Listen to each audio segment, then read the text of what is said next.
नमस्ते, स्वागत छ हजुरहरूलाई मेरो युट्युब च्यानल हाम्रो किचनमा। आज मैले बेसनको मिठाई बनाउन गइरहेकी छु। आजको भिडियो हजुरहरूलाई कस्तो लाग्छ अन्तिमसम्म हेरेर सपोर्ट गरिदिनु होला। यदि हजुरहरू मेरो युट्युब च्यानल पहिलो पटक हेर्दै हुनुहुन्छ भने फेरि पनि यस्तै भिडियो हेर्नको लागि सब्स्क्राइब पनि गरिदिनु होला। अब मैले यो मिठाई बनाउनको लागि के सामग्री युज गरेँ तपाईहरुलाई देखाउँदै छु। मैले यो मिठाई बनाउनको लागि 2 कप बेसन लिएकी छु। यो मेजरिङ कपको नापोमा 2 कप लिएकी हुँ। 1 कप चिनी पनि लिएकी छु। 1 कप घिउ लिएकी छु। सानो टुक्रा जायफल, ठुलो चमचको 2 चमच जति सुजी, 1 चमच सुकमेल पाउडर र मैले 1 कप दुध पनि लिएकी छु यही कपले नापेर। अब मैले यो बेसनलाई चाल्दै छु।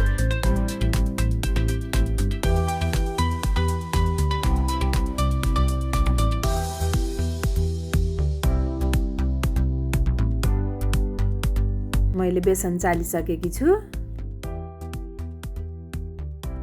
अब मैले अघि चालेको बेसनलाई अघि निकालेको दुध राखेर फिर्दै छु।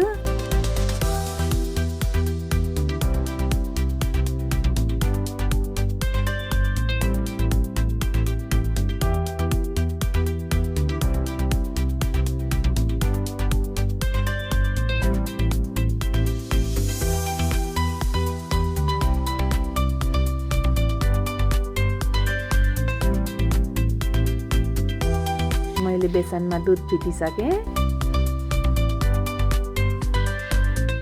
अब मैले एउटा मिक्सरमा पिस्नको लागि चिनी राखेँ।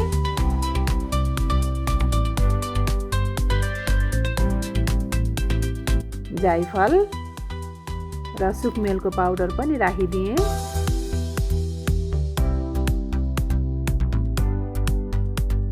अब यसलाई मैले मसिनो गरी पिस्दै छु। यो यस्तो मसिनो भएको छ। अब मैले एउटा कराईमा अघि निकालेको घिउ राखिदिएँ।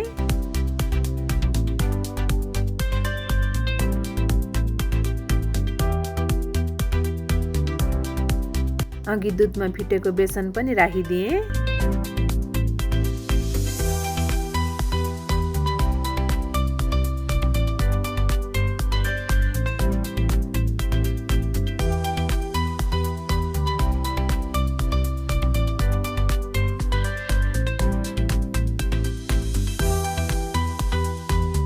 अब यसलाई राम्रोसँग मिक्स गरेर फ्लेमलाई अन गरिदिएँ।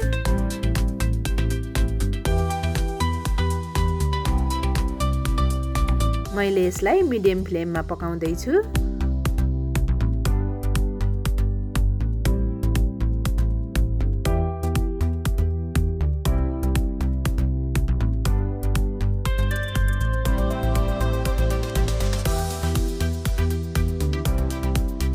करिब 15 देखि 20 मिनट पकाइसकेपछि मैले यसमा सुजी राखिदिन्छु।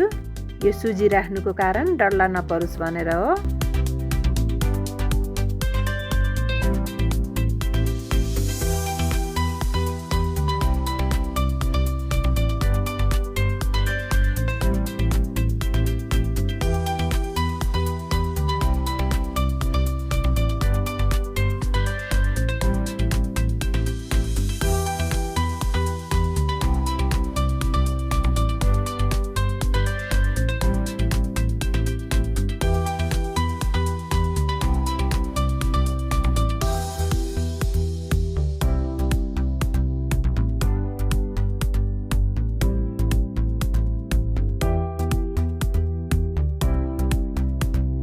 पकाउँदा पकाउँदा यो यस्तो हुन्छ।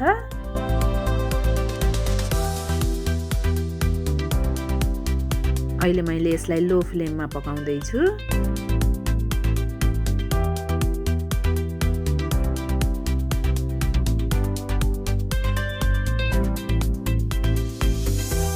अब यसमा मैले अघि पिसेको चिनी राखिदिएँ।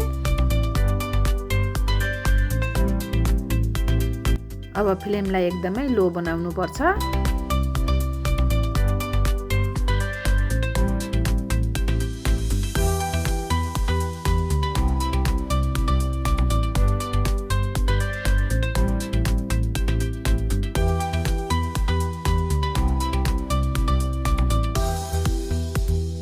1 चम्मच घिउ राखिदिएँ।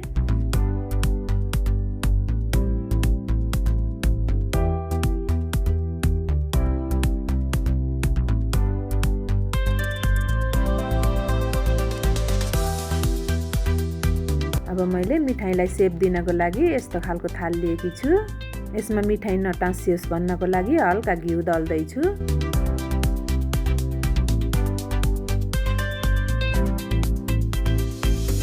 ड्राई फ्रुट पिस्ता र बदाम काटेकी थिएँ, त्यो राखिदिँदैछु। यो नराख्दा पनि हुन्छ। अब मैले यसलाई मिठाईको सेप दिनको लागि यो थालमा राखिदिएँ। यसलाई मजाले यसै गरी टाइट पार्नुपर्छ।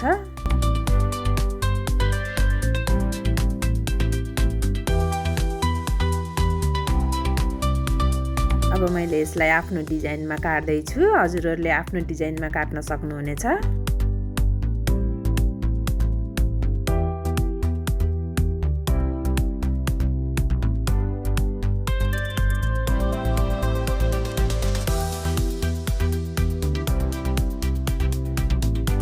अब यसलाई मैले यसरी निकाल्दैछु।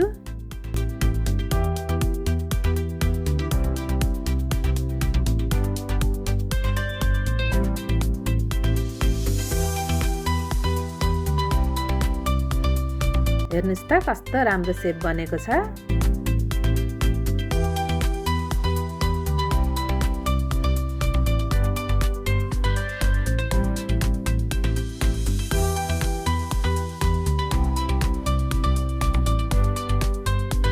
आजको यो भिडियो हजुरहरूले अन्तिमसम्म हेरेर सपोर्ट गरिदिनु भएकोमा हजुरहरूलाई धेरै धेरै धन्यवाद। आजको भिडियो हजुरहरूलाई कस्तो लाग्यो कमेन्ट बक्समा कमेन्ट गर्नुहोला। यदि राम्रो लाग्यो भने लाइक र सेयर गर्न पनि नभुल्नुहोला। Thank you. See you in next video. By.